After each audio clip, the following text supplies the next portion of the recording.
Hello बच्चों, let's read this question. The question says the lowest molecular mass monocarboxylic acid containing a secondary carbon atom is dash.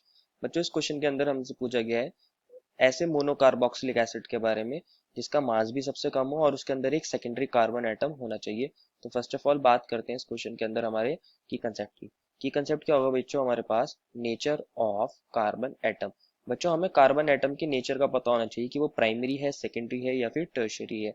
मैं आपको इसको एक example से समझाता हूँ. कंसिडर करिए हमारे पास ये कार्बन चेन है जिसको मैं ऐसे लिख रहा हूँ और ये एक सी है, यहाँ पर एक सी है और यहाँ पे एक सी है.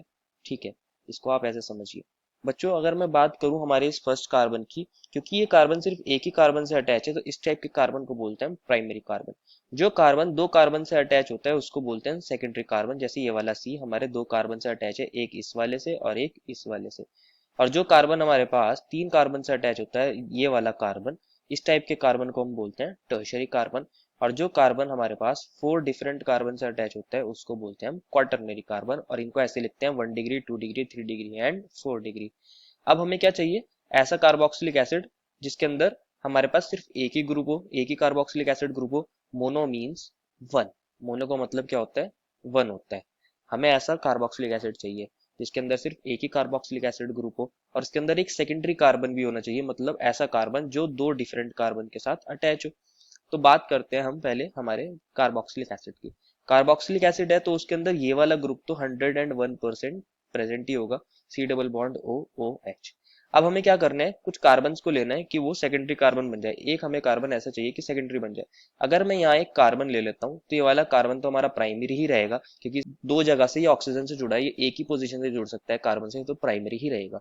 अब बात करते हैं हमारे एक और कार्बन की. ये कार्बन हमारा प्राइमरी है, ये वाला जो कार्बन फॉर्म हुआ है, क्योंकि ये एक से जुड़ा है.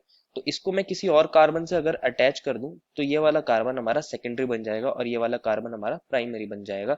अब हम क्या कर सकते हैं? इसकी वैलेंसी को कंप्लीट कर सकते हैं. ये H3, ये H2 और ये हमारा थाई कंप्लीट.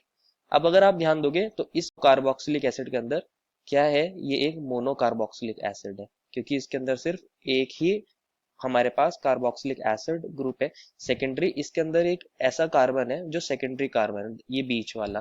तो ये हमारी दोनों कंडीशन को सेटिस्फाई कर रहा है और इसका मास भी मिनिमम है. और इस कार्बोक्सिलिक एसिड का नाम क्या होता है बच्चों? Propanoic acid. Propanoic acid. Therefore, the final answer is the lowest molecular mass monocarboxylic acid containing a secondary carbon atom is propanoic acid.